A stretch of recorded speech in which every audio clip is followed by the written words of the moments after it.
Class 11 start करते हैं next topic. सबसे पहले बात करेंगे limitations of methods of dimensions की। प्रीवियस वीडियोस में हमने क्या किए थे, एप्लीकेशन ऑफ डायमेंशंस के बारे में पढ़ा था कि वो डायमेंशंस है एनालिसिस की क्या क्या एप्लीकेशंस हैं। जिसमें हमने एक एप्लीकेशन की थी डेरिवेशन ऑफ फॉर्मूले की, कि हम इनसे कोई भी फॉर्मूला है वो ड्राइव कर सकते हैं अगर हमें उनके मेथड्स का पता है तो। क्लियर? और ये पिछले टाइप मैंने इसकी वीडियो भी बनाई थी और आपको कुछ फॉर्मूलेज बना के भी दिखाए थे। तो हर फॉर्मूले में हम एक डायमेंशनल लेस कांस्टेंट लेते थे के, और मैंने जब ये एप्लीकेशन करवाया था तब भी आपको बताया था कि इस के की वैल्यू के बारे में डायमेंशनल एनालिसिस कुछ नहीं बताता। ये इसकी पहली लिमिटेशन है। हम फॉर्मूले को ड्राइव कर सकते हैं अगर हमें फिजिकल कंडीशंस पता है और हमें पता है कि कौन कौन से फैक्टर पे वो डिपेंड कर रहा है, तो डायमेंशनल एनालिसिस की हेल्प से हम एक फॉर्मूले को ड्राइव कर सकते हैं।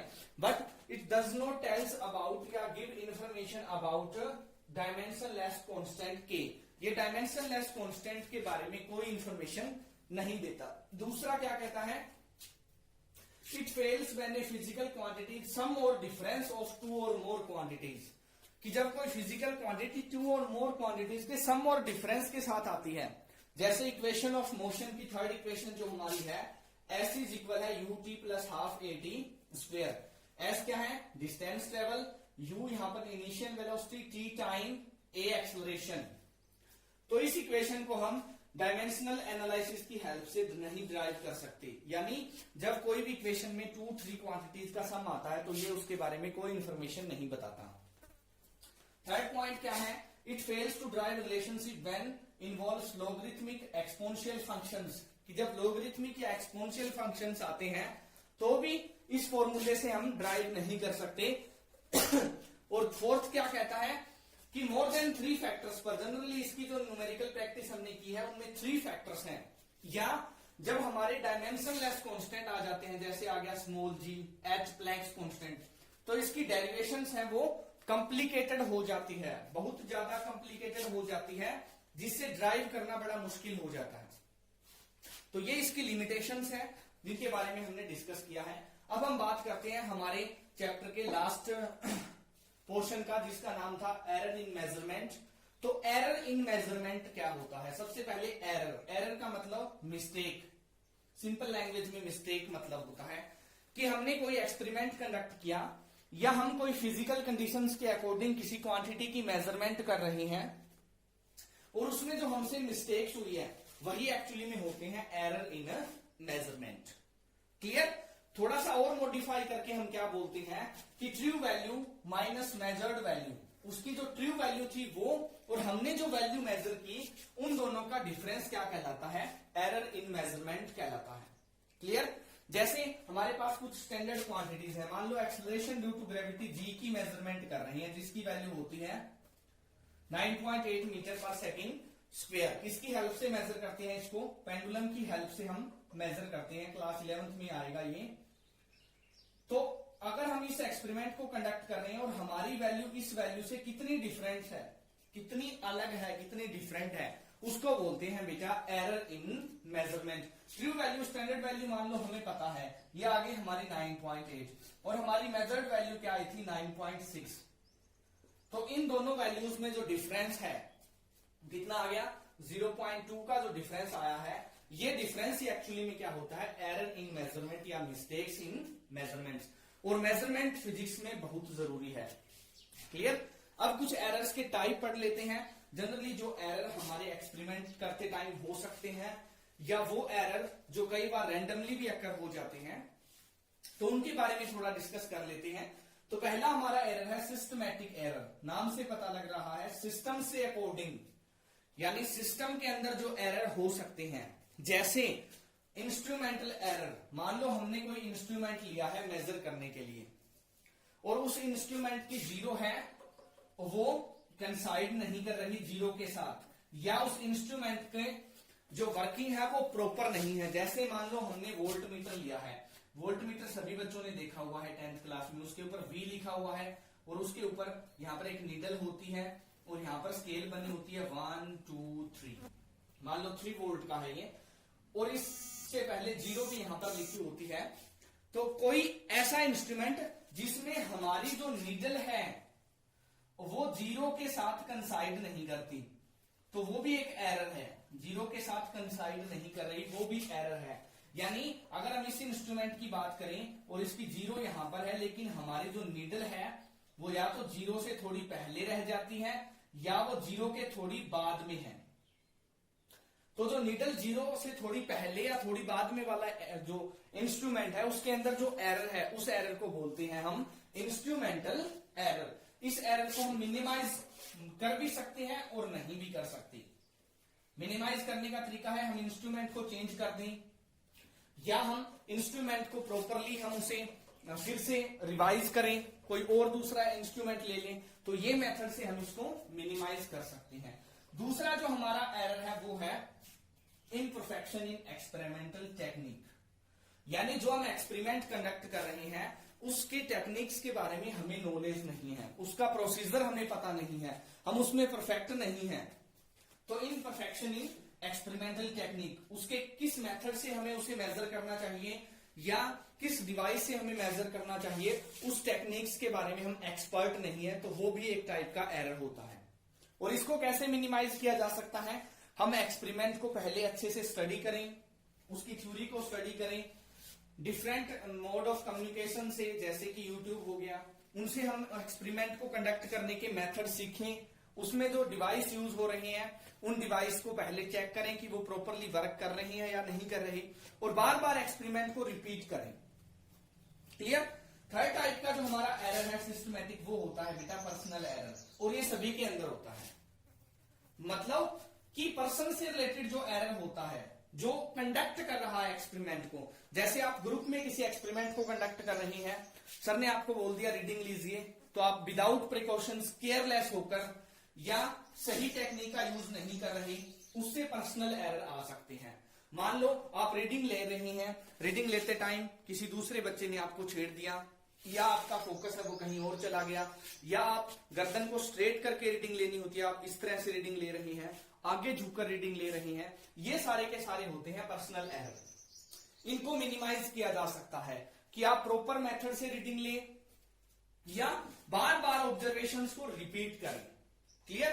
फोर्थ टाइप का जो सिस्टमैटिक एरर है वो होता है एरर ड्यू टू एक्सटर्नल कोज, कि टेम्परेचर वेरिएशन के कारण, मान लो हम टेम्परेचर से रिलेटेड कोई एक्सपेरिमेंट मेजर कर रहे हैं, वो हमारा एक्सपेरिमेंट 3-6-4-5 आवर्स का है, उसके बीच में जो हमारा टेम्परेचर की कंडीशन है वो चेंज हो गई, या प्रेशर से रिलेटेड एक्सपेरिमेंट में हमने प्रेशर की वेरिएशन कर दी और हमें पता नहीं लगा, तो ये एरर ड्यू टू एक्सटर्नल कोज होते हैं, और ये भी मिनिमाइज किया जा सकता है प्रॉपर केयर के साथ। उसके बाद आते हैं रैंडम एरर।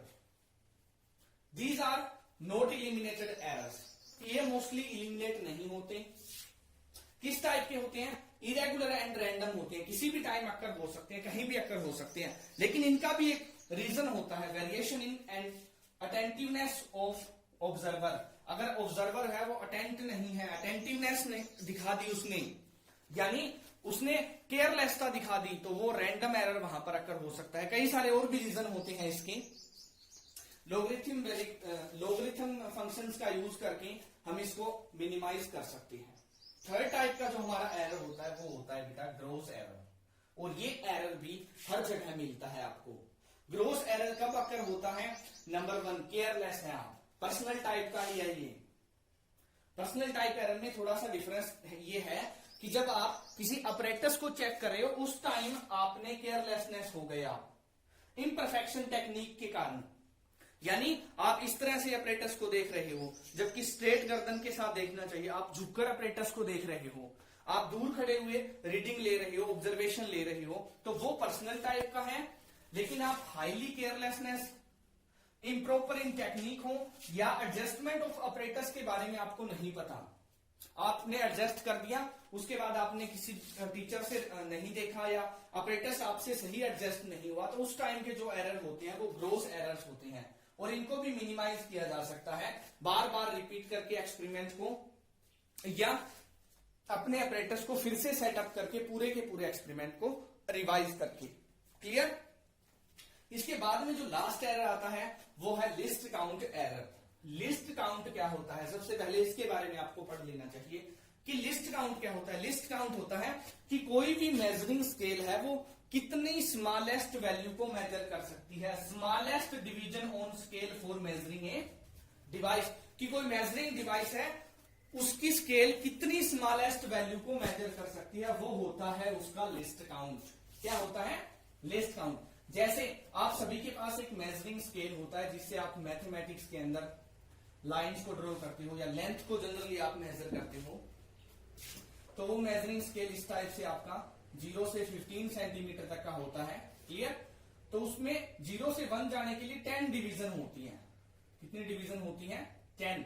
यानी उसका लिस्ट काउंट कैसे पता करेंगे? कोई भी ऑपरेटर्स का लिस्ट काउंट कैसे निकाला जाता है? किसी भी ऑपरेटर्स का लिस्ट काउंट निकाला जाता है कि वो मेन स्केल चलने के लिए उसके अंदर कितनी सब डिवीजन है। सिंपल वे में बता रहा हूं आपको, साइंटिफिक लैंग्वेज यूज नहीं किया यहां पर, कि मेन स्केल जैसे 0 से 1 जाने के लिए वो कितने सब डिवीजन होते हैं। हमारी जो जनरल स्केल होती है 10, तो इसका लिस्ट काउंट आ गया 0.1 सेंटीमीटर। यानी इस स्केल की एक डिवीजन है वो कितनी वैल्यू मेजर कर सकती है? 0.1 सेंटीमीटर। अगर इससे कम वैल्यू हुई तो वो मेजर नहीं कर सकेगी। क्लियर? तो ये जो एरर होते हैं इस टाइप के, वो होते हैं लिस्ट काउंट एरर। किस टाइप के एरर होते हैं? Least count error.